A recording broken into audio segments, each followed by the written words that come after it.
Mr. Woods did exemplify signs of impairment.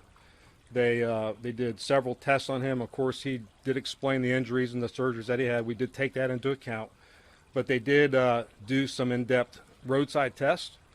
And when it was determined, he was placed under arrest and taken to the Martin County Jail. We really weren't suspicious of alcohol being involved in this case, and that proved to be true at the jail. So Mr. Woods did a breathalyzer test, blew triple zeros, but when it came time for us to ask for a urinalysis test, he refused, and so he's been charged with DUI, with property damage. I'm sure Tiger Woods refused to take a drug test yesterday. If I were in his situation, I would have done the exact same thing. If I am suspected of committing a crime, I'm not gonna do the cop's job for him and just voluntarily hand over evidence. I'm not going to incriminate myself. You know, Tiger Woods happens to have something in common with Uncle KC. Unfortunately, it is not our golf skills. Tiger Woods can drive 300 yards from the tee box with a driver. I can drive 300 yards with a golf cart.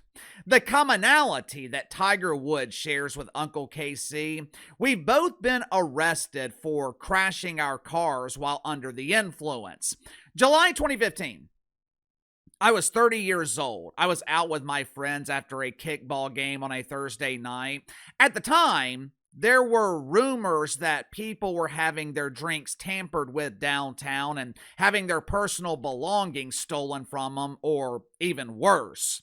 That night, I'd had maybe 3 or 4 drinks that I remember. Now, obviously, that's too many drinks to be driving, but it wasn't enough for me to completely black out, which is exactly what happened. The last thing I remember is looking down at my phone to check the time. It was around 10:30 at night. I woke up several hours later in a holding cell. No wallet, no money. To make matters worse, I was told that I ran my 4Runner into a light pole. I was lucky to be alive. Now, I wish I could sit here and tell you that that night changed my behavior. I wish I could say that I quit drinking that night, but I didn't. It took me another 7 years to quit drinking. People with an affinity for the substances, they have this unique ability to come up with ways to rationalize their behavior. They have this unique ability to blame everyone else for their problems. For example, me blaming the theory that my drink was tampered with that night. Now, did that actually happen? Maybe. It's possible. But it's still my fault because I should have never put myself in that situation to begin with. Since November of 2009, Tiger Woods has been involved in 4 car crashes. Now, most people don't have 4 car accidents in their life. Hell, my parents have a combined age of 141 years. They've been in a grand total of 0 car accidents. Tiger Woods has been involved in 4 in the last 16 years. That's 1 crash every 4 years. On average, someone drives under the influence 80 times before they get caught. Now, imagine how many times Tiger Woods has driven under the influence and gotten away with it. Well, Uncle KC, this is ridiculous. Tiger Woods is a billionaire. He can afford a driver. There is no excuse for this reckless, irresponsible behavior. Yeah, you're right. Tiger Woods can definitely afford a driver. He can afford a different driver every day of the week. He can afford to have a team full of drivers on staff waiting to take him wherever the hell he wants to go. But you're thinking about this logically, and logic does not apply to addicts.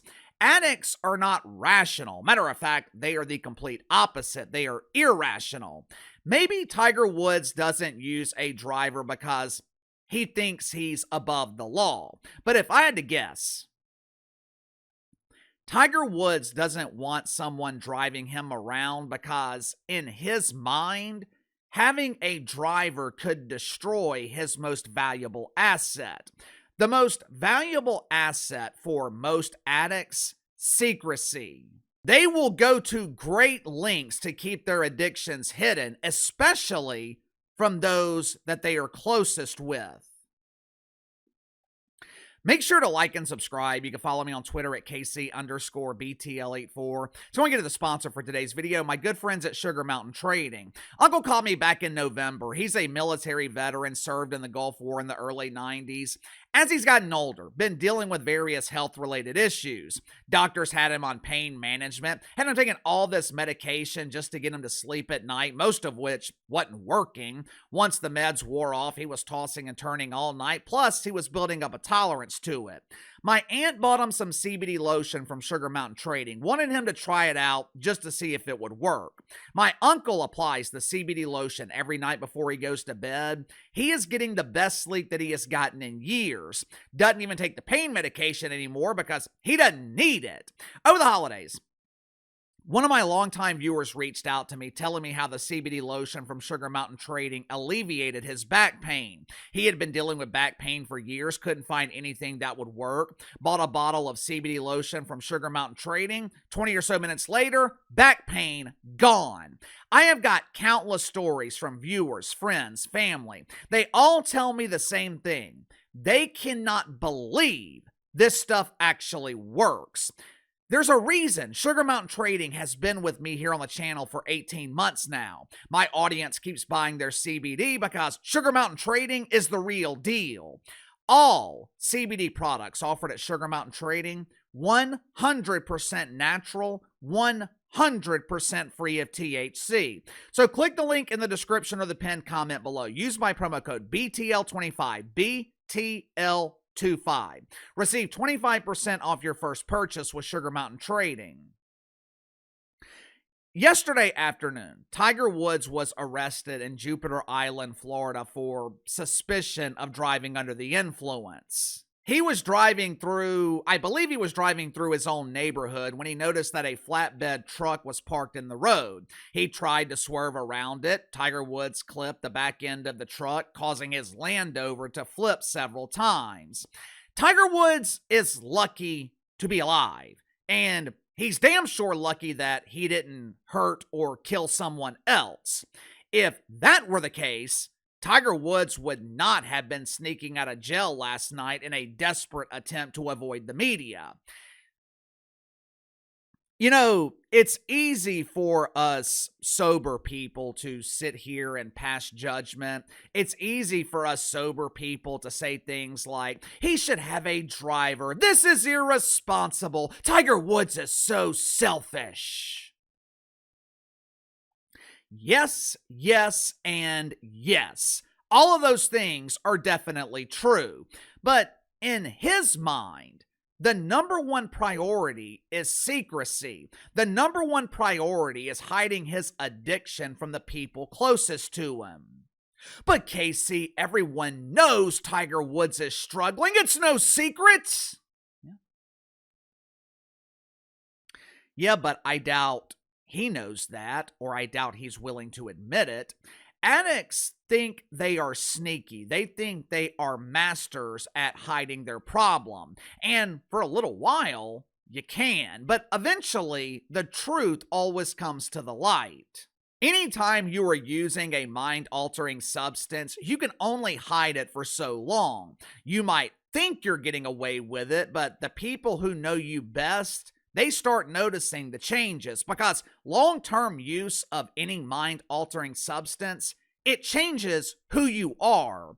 During the prime of his career, Tiger Woods was known for having a good time, drinking, girls, maybe he was dabbling in recreational drugs. But as he got older, and his body started breaking down physically, along with the fact that he kept crashing his damn car, Tiger Woods has went through multiple surgeries, 7 back surgeries, multiple surgeries on his leg and ankle, at least 4 or 5 surgeries to repair his ACLs. What's often prescribed when someone is recovering from a major surgery? The devil Opioids. The thing about opioids, they affect people differently. Some people can take them and it makes them feel nauseous, makes them feel worse. Other people can take them and the feeling is indescribable. There's no way of knowing which category you fall into until you take one. Now, if you look at Tiger Woods' mugshot, it is abundantly clear that he is under the influence of something. Now, I'm sure he told the cops, "Hey there, officer, don't worry about my bloodshot eyes. It's just my allergies. I took some Benadryl and it has me real tired."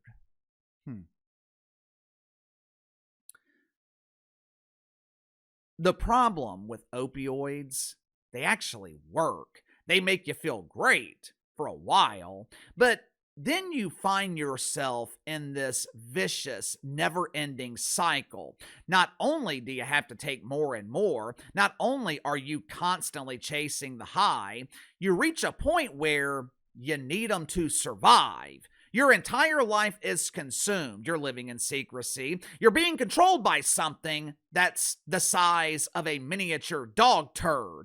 And there is no amount of money that can get you through it. You can't buy your way out of it. Sure, Tiger Woods, he can afford the best rehab. Hell, he's already been through the best rehabs. Clearly, it ain't working. And the reason it didn't work is because it doesn't work for most people. Opioid addiction is one of the hardest, if not the hardest, addiction to treat. Most people, they can deal with the physical symptoms of withdrawal. Most people can deal with restless legs, the insomnia, the inability to eat, the constant aches, the constant pains. What most have a hard time dealing with is the mental aspect. When you're coming off the devil, your brain is literally having to rewire itself. Your body produces opioids naturally, but when you start taking them, your body stops producing them. Once you stop, you're going through a severe chemical imbalance. You're going through major depression, and it seems to last forever. We're not talking about 1 or 2 days or even 1 or 2 weeks. I had a friend who went through this. He was feeling symptoms on and off for months, which is why most people relapse. The problem with Tiger Woods, he probably doesn't have anyone he's close with who holds him accountable. This is a powerful dude. He was the best golfer in the world for decades. I highly doubt accountability is something that Tiger Woods is used to dealing with or having in his life. So maybe jail is the best place for him.